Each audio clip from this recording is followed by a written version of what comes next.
3 hari yang lalu, tepatnya pada tanggal 23 November, Jepang berhasil mengalahkan Jerman sejauh 2-1.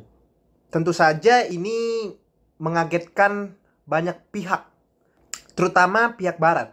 Tentu saja begitu bahwa karena Barat berpikir bahwa sepak bola mereka superior dibandingkan benua-benua lainnya. Dan tentu saja untuk banyak aspek itu benar.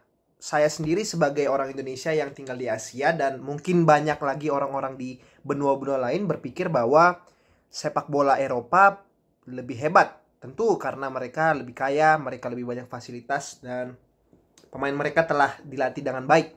Namun dari kekalahan itu ada hal menarik yang disorot orang di sosial media saat itu. Yaitu saat Jerman berfoto sambil menutup mulutnya sambil seperti ini untuk memprotes ketidakbolehan digunakannya atribut LGBTQ, terutama armband di sini, armband pelangi di Piala Dunia Qatar 2022. Banyak pihak yang berkata bahwa di sini jelas pihak Barat yang salah. Mengapa juga mereka melakukan politik di suatu olahraga? Apalagi di Piala Dunia, dan itu di negara konservatif lagi, di Qatar. Yang jelas-jelas mereka negara Islam dan tidak memperbolehkan LGBTQ.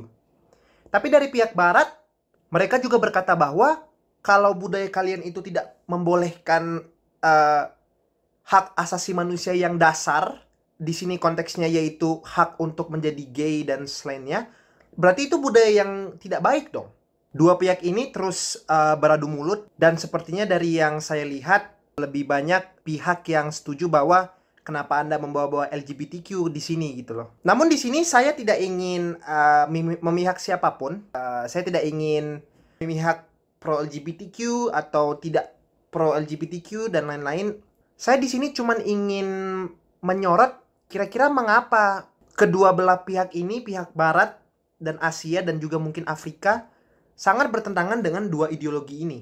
Tentu untuk LGBTQ sendiri, saya bukanlah orang yang tepat untuk membicarakan apakah itu benar atau tidak. Saya bukan psikolog, saya bukan psikiater, dan saya juga tidak hebat dalam hal-hal menilai kondisi mentalitas seseorang. Soalnya saya cek riset dari luar negeri, katanya satu pihak itu normal, bahwa LGBTQ itu memang hal yang biologis, bukan kelainan. Tapi ada lagi pihak yang berkata bahwa itu kelainan. Jadi jujur saya sendiri nggak ngerti gimana.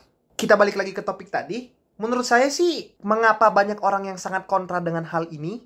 Tentu saja, selain bahwa Qatar tentunya negara Islam, itu di Islam jelas-jelas melarang bahwa LGBTQ itu dilarang keras, dan itu merupakan tabu yang sangat besar. Dan tentu tidak hanya di Islam, bahkan di Indonesia juga seperti itu. Namun menurut saya bukan itu sebenarnya intisari dari permasalahan ini.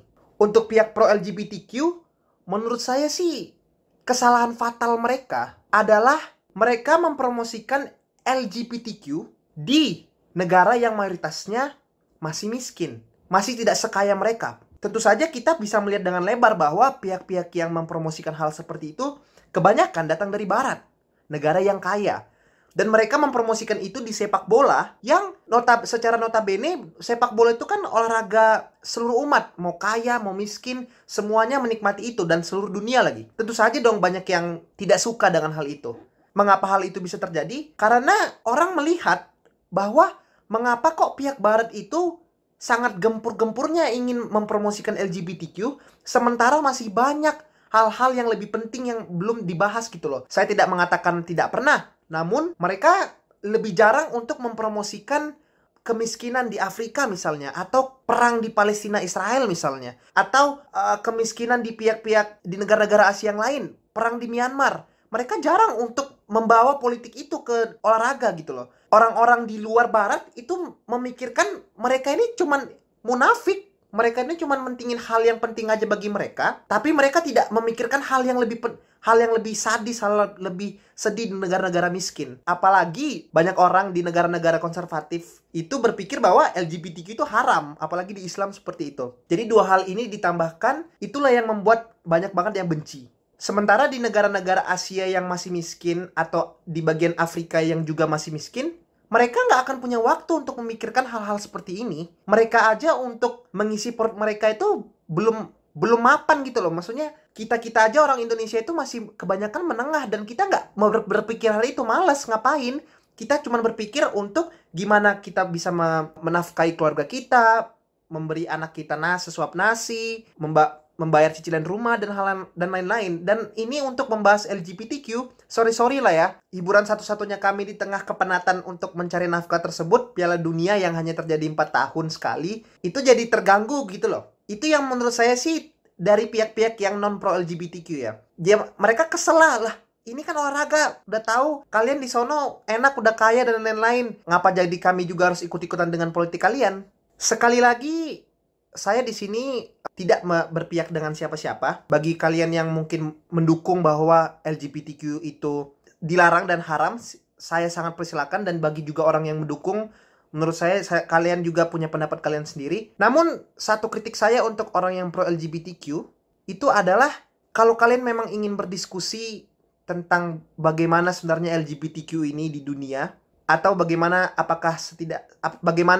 LGBTQ harus dipandang di society atau di masyarakat, waktu ini tuh adalah hal yang sangat salah menurut saya. Karena orang gak akan mau mikirin itu, dan mereka juga lapar dengan mereka sendiri gitu loh. Orang masih berpikir hal-hal yang lebih penting untuk nafkahi keluarga mereka.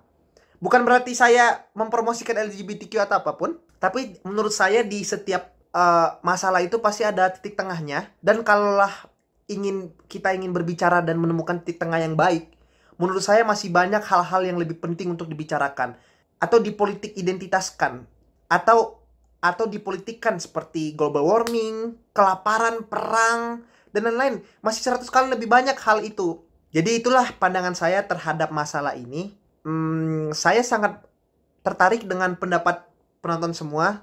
Apakah kalian di sini sangat mendukung Barat, atau kalian sangat benci dengan cara mereka mempolitik identitaskan LGBTQ? Atau menurut kalian adakah lagi alasan-alasan lain mengapa kita sangat benci dan banyak orang yang sangat benci dengan sifat mereka? Dan mungkin kalau ada bule yang nonton atau tinggal di sana, mungkin kalian juga bisa berikan perspektif kalian terhadap masalah ini. Sekian dari saya. Oke, bye. Terima kasih telah menonton video ini. Kalau kalian suka dan kalian menganggap video ini menarik, tolong di like dan di subscribe ya, kalau bagi kalian yang belum. Terus kasih tahu saya juga kalau kalian suka tipe-tipe video seperti ini, dan mungkin saya akan membuatnya lebih banyak di video depan. Kalau misalnya ada pertanyaan dan kebingungan atau pengen kasih kritik, tolong di komen juga ya. Gitu aja sih. Bye.